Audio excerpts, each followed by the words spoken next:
The bright light of the communication screen flickered across the faces of everyone in the control room. Earth's first alien contact had arrived just 3 days earlier, a signal from deep space that changed everything. The message was simple: we come in peace. Now, as the Caldari ship entered Earth orbit, Greg Patterson straightened his tie and tried to calm his racing heart.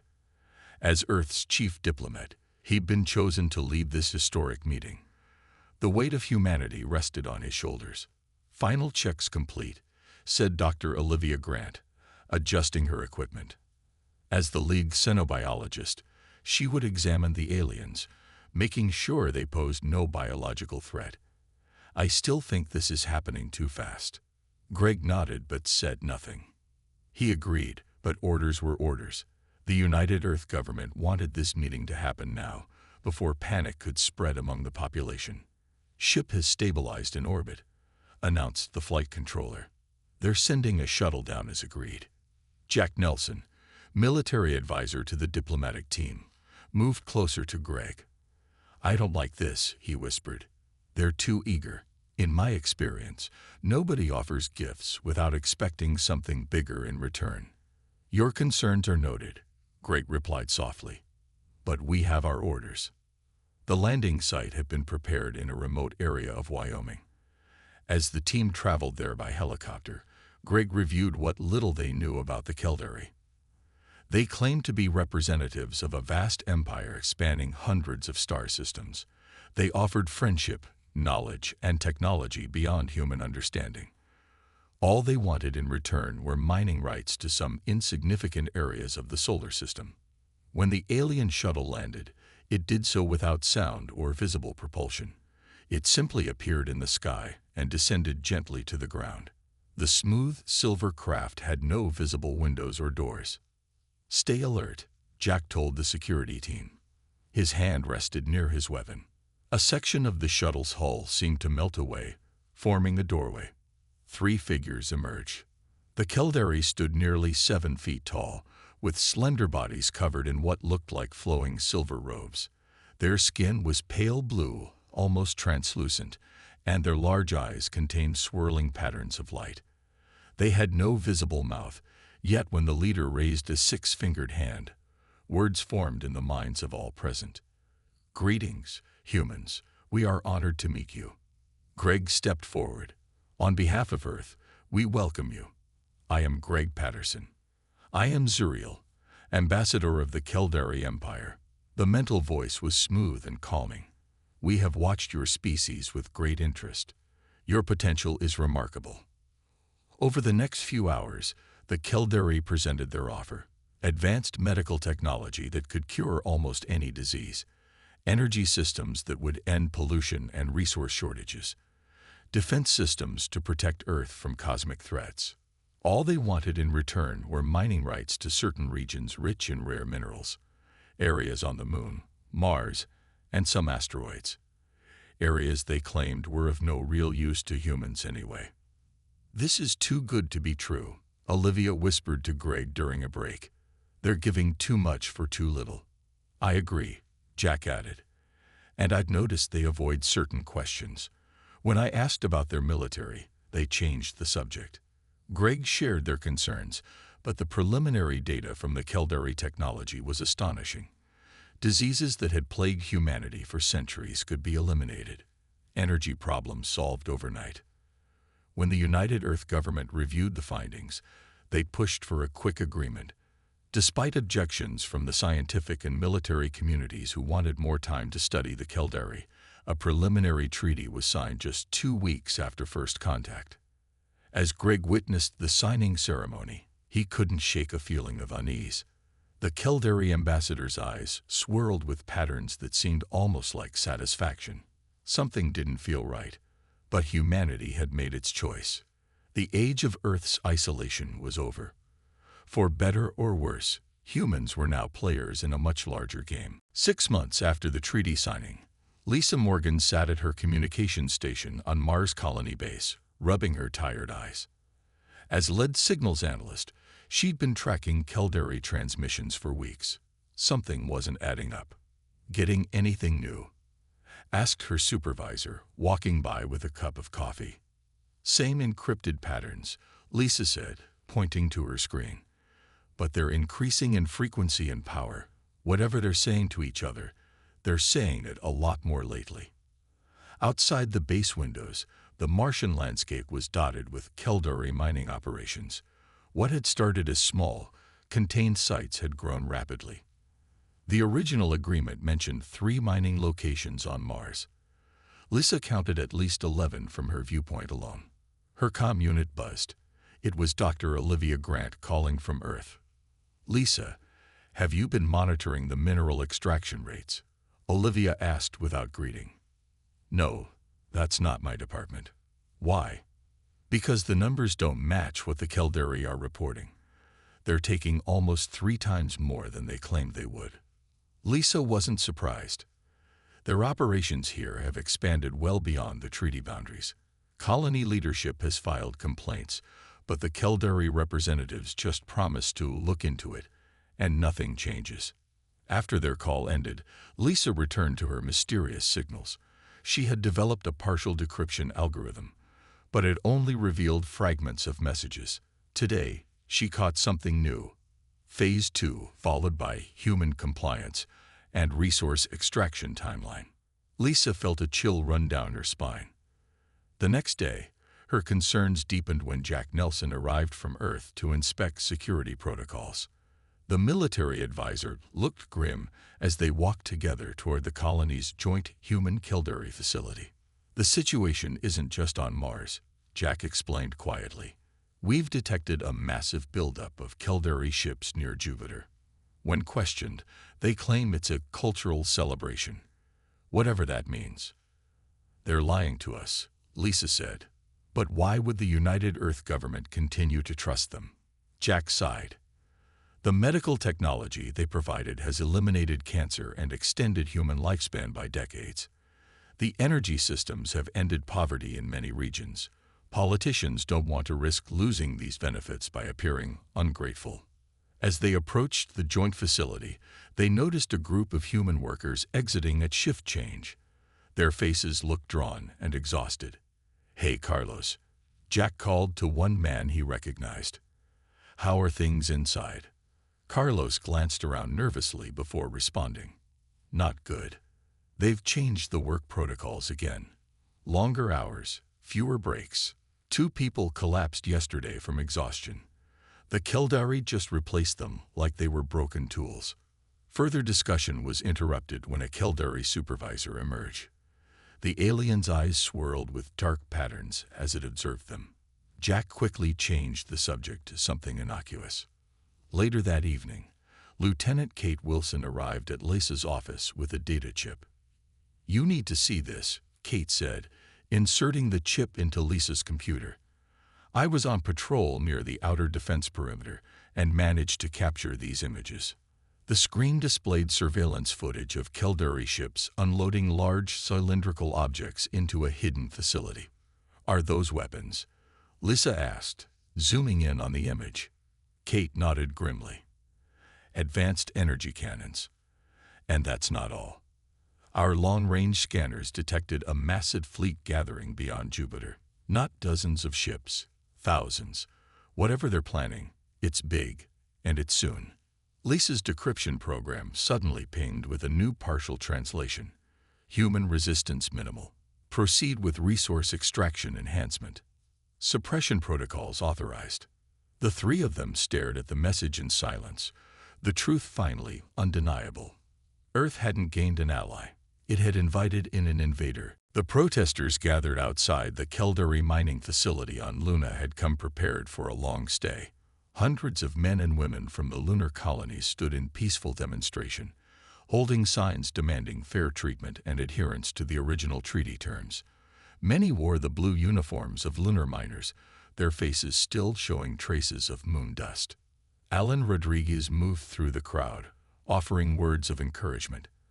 As elected leader of the new Armstrong colony, he had organized this protest after numerous diplomatic attempts had failed. "Remember, we stay peaceful," he reminded everyone through his helmet comm. "We just want them to honor our agreement. No aggression. The mining facility loomed before them, a massive structure of alien design that had expanded to triple its original footprint over the past months. Where it once employed equal numbers of humans and Caldari, now humans were relegated to the most dangerous and lowest-paying positions. "They're coming out," someone called. A delegation of 5 Caldari emerged from the main entrance. Unlike their first meetings with humanity, they no longer wore flowing robes but fitted armor that gleamed under the harsh lunar sunlight. The lead Caldari projected its thoughts directly to the crowd. "Disperse immediately. Your gathering interferes with Imperial operations." Alan stepped forward, his hands raised to show he carried no weapons. "We wish to speak with your regional governor. The expansion of this facility violates 16 separate provisions of our treaty. We have documentation." The Caldari's eyes swirled with dark patterns. "The treaty serves Imperial interests as we determine them. Disperse now." "We have the right to peaceful assembly," Alan insisted. "We built these colonies before you arrived." "We." The lead Caldari made a quick gesture. Without warning, energy weapons emerged from hidden ports around the facility entrance. "Final warning," the Caldari communicated. Alan turned to the crowd, about to suggest they withdraw temporarily, when the first energy beam struck. A miner to his left screamed and collapsed, her spacesuit burning around a fist-sized hole. Before anyone could react, more beams sliced through the crowd. "Run," Alan shouted, moving to help a fallen worker. "Everyone get by." The energy beam hit him directly in the chest. He never felt pain, just a moment of intense heat before darkness took him. From her hidden position behind a lunar rover, journalist Heather Wilson recorded everything. Her hands shook, but she kept her camera steady, documenting as the Caldari systematically fired into the retreating crowd. Miners fell by the dozens, their bodies bouncing slightly in the low gravity. Some tried to surrender, kneeling with hands raised. The Caldari showed no mercy. When it ended, over 300 humans lay dead on the lunar surface. The Caldari methodically collected their bodies and brought them inside the facility. Heather waited until the area was clear before making her escape. Her small ship was hidden in a crater 2 kilometers away. As she fled, she transmitted the footage to every human outpost in the solar system. The Caldari tried to block the transmission but couldn't stop it completely. On Earth, the United Earth government convened an emergency session as the footage played on screens worldwide. President Sophia Bennett watched in horror alongside her advisors. "This is only the beginning," warned General Peter Wells. "We've received reports of similar incidents on Mars and Europa. The Caldari are moving to secure all their facilities against human interference." "How could we have been so blind?" President Bennett whispered. "They showed us exactly what we wanted to see," replied Dr. Olivia Grant. "Advanced technology, solutions to our problems. We ignored the warning signs." As they spoke, reports came in of Caldari ships moving into aggressive positions around Earth.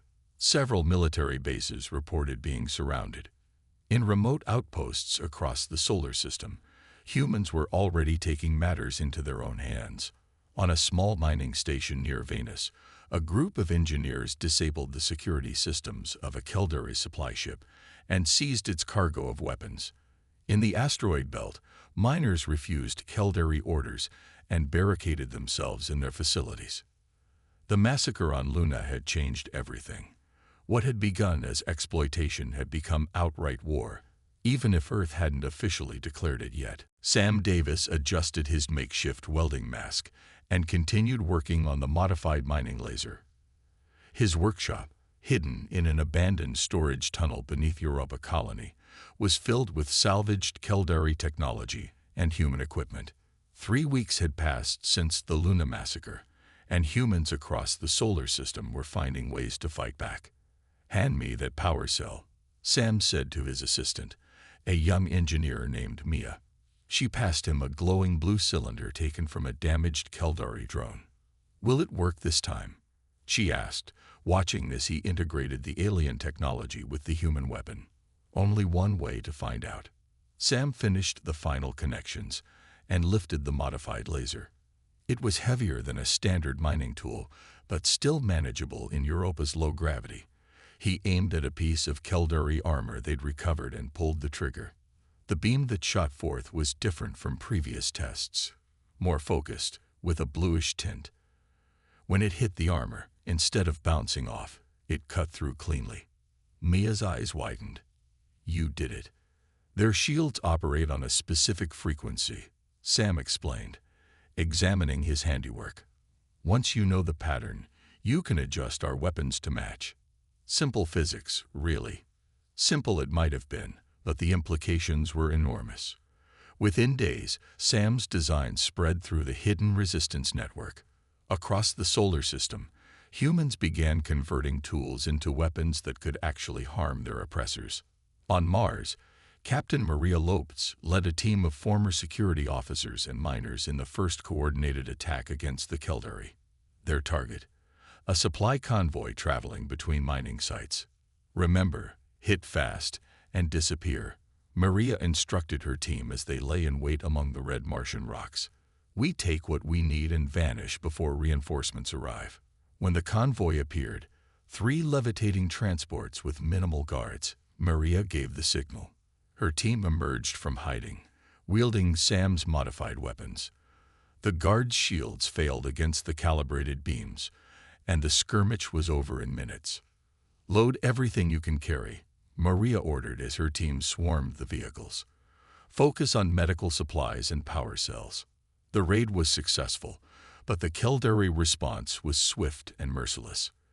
Within hours, Keldari warships positioned themselves in Earth orbit and launched a demonstration of power. Energy weapons rained down on the Pacific Northwest region, destroying Seattle and Portland in minutes. Millions died in the attack. "This is the consequence of resistance," came the message broadcast globally from the Keldari command ship. "Further defiance will result in greater punishment." The orbital bombardment was meant to crush human spirit. Instead, it galvanized resistance. Underground bunkers filled with refugees and fighters. Earth's remaining military forces went into hiding, preserving their strength for the right moment. In a hidden laboratory beneath Chicago, scientist Paul Chen made a critical discovery.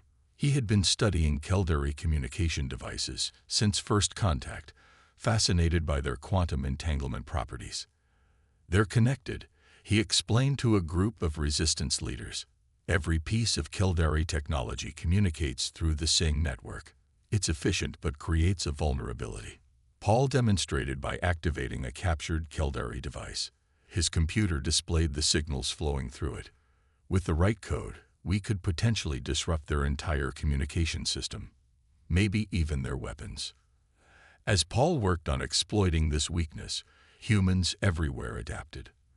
They learned to salvage Keldari technology after successful raids, reverse engineering what they could. Shipyards that once built exploration vessels now secretly constructed warships incorporating alien tech. The resistance remained fragmented and outgunned, but growing stronger each day. Stories spread of successful attacks, of Keldari weaknesses discovered, of human ingenuity overcoming alien technology. In their arrogance, the Keldari had made a critical error. They believed humans would surrender in the face of overwhelming force. They didn't understand that humanity, when pushed to the edge of extinction, would not go quietly. The Empire had started this war. They would soon learn what it meant to face humans with nothing left to lose. Admiral Danielle Wright stood before the holographic display in the underground war room, beneath what used to be Denver. 6 months of guerrilla warfare had taken its toll. Her face was thinner, her eyes harder, but her mind remained sharp as ever. "The Keldari rely on advanced sensors to track our movements," she explained to the gathered resistance leaders. "But they have one significant blind spot: solar radiation." She gestured to the display showing Earth's orbit around the Sun. "For 8 days during each solar maximum, the radiation interferes with their detection systems. Our next window begins in 3 days." The plan Danielle had formulated was audacious. While the Keldari were partially blinded by solar activity, humans would launch their first major counteroffensive. Not just scattered raids, but a coordinated assault that might shift the balance of power.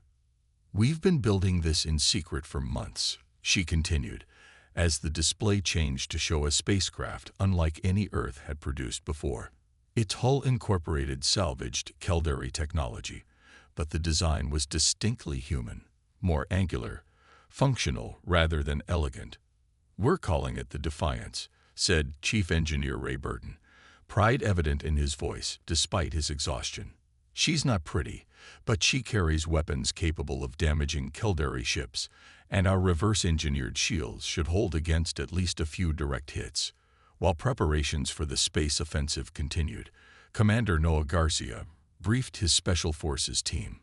Their mission was perhaps the most dangerous, infiltrating the Caldari command ship in Earth orbit. "We'll board during the height of the solar storm," Noah explained to his 12 team members. "The ship's sensors will be focused outward, not on internal security. We have one objective: reach their central data core and download everything we can." 3 days later, as the first waves of solar radiation washed over Earth's magnetosphere, the plan was set in motion. Across the planet, resistance cells launched simultaneous attacks on Caldari ground forces. It wasn't a coordinated military action, but mass confusion. Thousands of small skirmishes designed to keep the Caldari distracted and their communication networks overloaded. In orbit, the Defiance slipped from its hidden lunar hangar. The ship's experimental engine left no heat signature for Caldari sensors to detect. On the bridge, Admiral Wright gave the command to begin approach. They would have one chance to get this right. Meanwhile, Noah's team launched in a captured Caldari shuttle, broadcasting identification codes stolen during previous raids. The codes were likely compromised, but in the chaos of the coordinated global attack and solar interference, they might work long enough. As they approached the massive Caldari command ship, Noah felt sweat beading inside his tactical suit despite its cooling systems. "Remember," he told his team, "we're not here to fight unless absolutely necessary. We get in, we get the data, we get out." Their shuttle docked successfully, the Caldari apparently too occupied with the surface attacks to notice anything amiss. Noah's team moved through the ship-like shadows, using paths mapped from intelligence gathered over months of careful observation. In the central data core, they found something unexpected, not just military plans, but a comprehensive historical record of the Caldari Empire's expansion. The files revealed Earth was just the latest in a long line of worlds systematically exploited and conquered. "Look at this," whispered Eliza, their tech specialist, as she downloaded the files. Detailed plans for Earth's complete resource extraction. They plan to strip the planet bare within 5 years. Population reduction protocols. They're going to eliminate most humans once they no longer need our labor. Noah felt cold rage building as he viewed the files. Download everything. The world needs to see this. As Noah's team completed their mission, the Defiance engaged the Caldari defense fleet. The human ship was outgunned but managed to disable 2 enemy vessels using targeting data provided by Paul Chen's communication breakthrough. For the first time since the conflict began, humans had scored a significant victory. They had gained crucial intelligence and proven the Caldari were not invincible. The turning point had arrived. The real war was about to begin. President Sophia Bennett surveyed the faces around her in the dimly lit bunker. Government officials, military leaders, and resistance representatives had gathered for this critical moment. Above them, what remained of Washington, D.C. lay in ruins, yet here, humanity prepared to take its stand. "The data is verified," she asked Noah Garcia, who had returned from the command ship mission just hours earlier. "Yes, Madam President. Every file has been authenticated. The Caldari have done this 17 times before.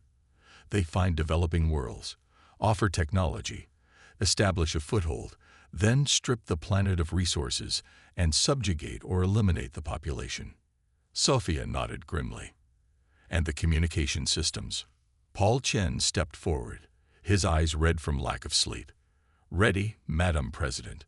We can broadcast simultaneously to every Caldari ship and base in our solar system. They won't be able to block it." She took a deep breath. "Then it's time." Technicians prepared the broadcast equipment as Sophia collected her thoughts. This would be the most important speech in human history. The moment humanity formally declared war against an interstellar empire that had conquered countless worlds. The red light on the camera blinked on.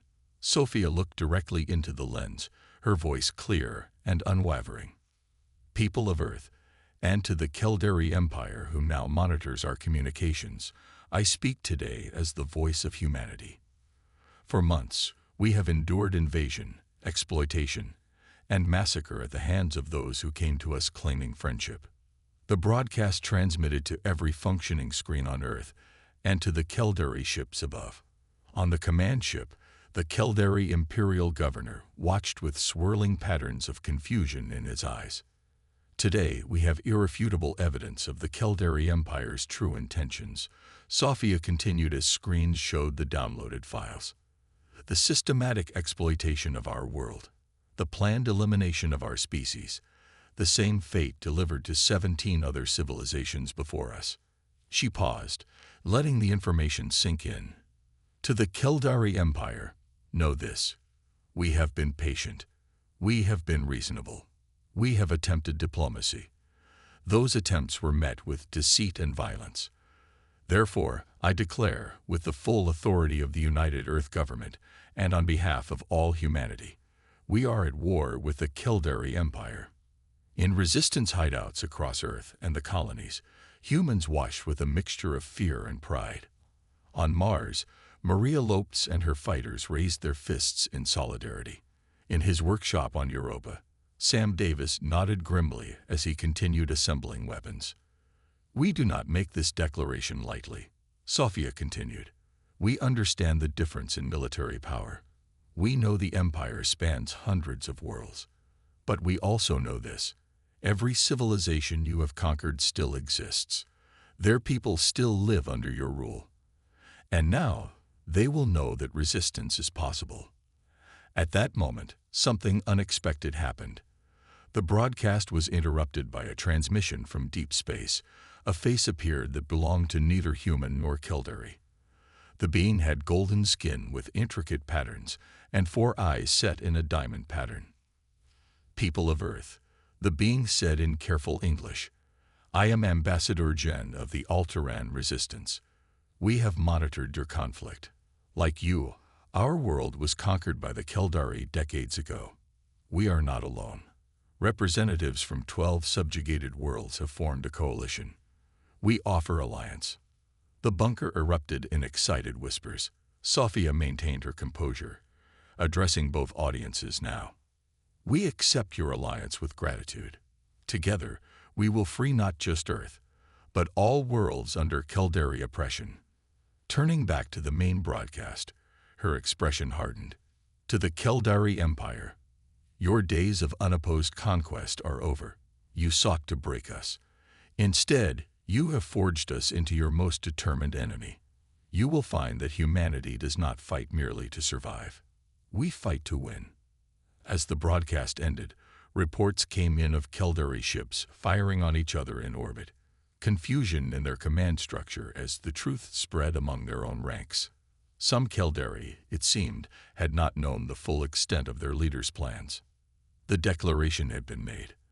There was no turning back.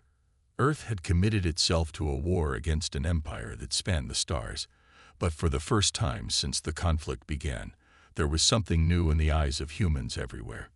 Hope. Lieutenant Ryan Martinez felt his stomach lurch as the fighter squadron exited Earth's atmosphere.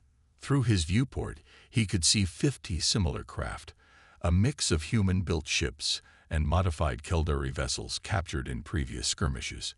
They formed the first wave of humanity's largest offensive operation.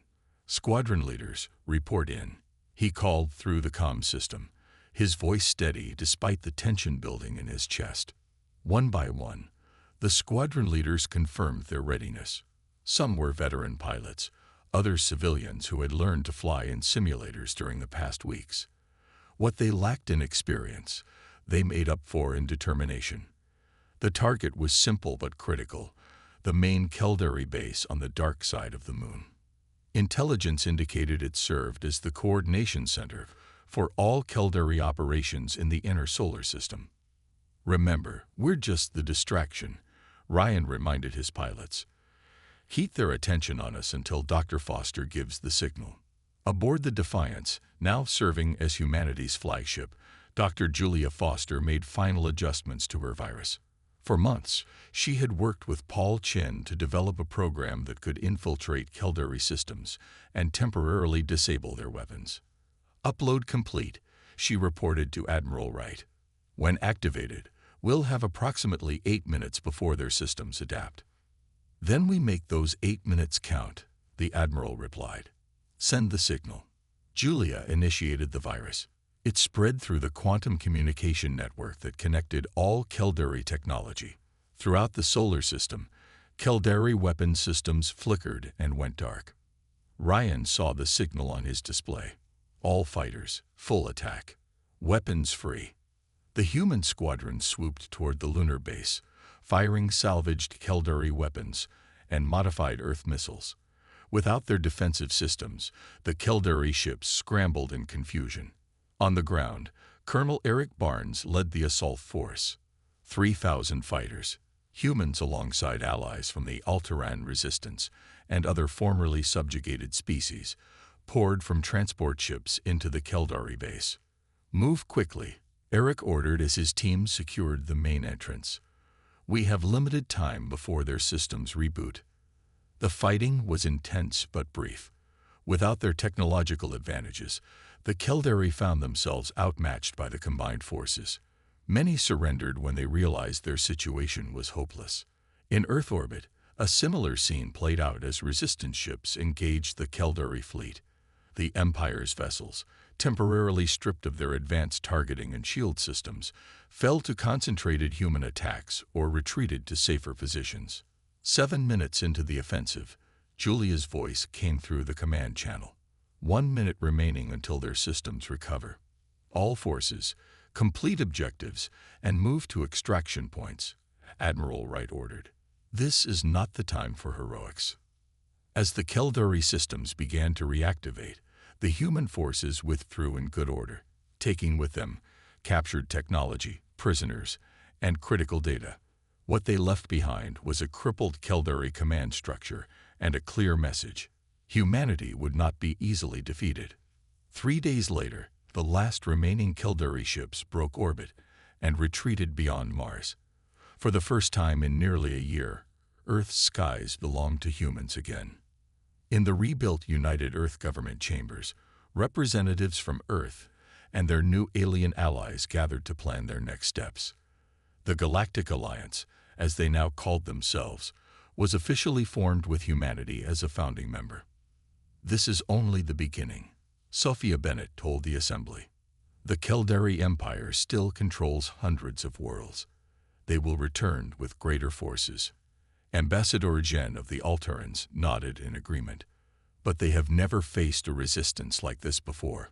Already, word spreads through the subjugated worlds. Uprisings have begun on 7 planets. The Empire faces internal strife for the first time in centuries." The war was far from over. The Caldari Empire had resources beyond imagination and centuries of military dominance. Yet something fundamental had changed in the balance of power. As Ryan Martinez looked out at the Earth from the viewport of his fighter, he saw cities beginning to rebuild. Lights flickered on across continents that had been dark for months. Humanity had taken its first steps toward reclaiming its freedom. The defining moment had passed. Humanity had declared war on the Empire, and against all odds, they had won the first battle. Whatever came next, the universe would never be the same.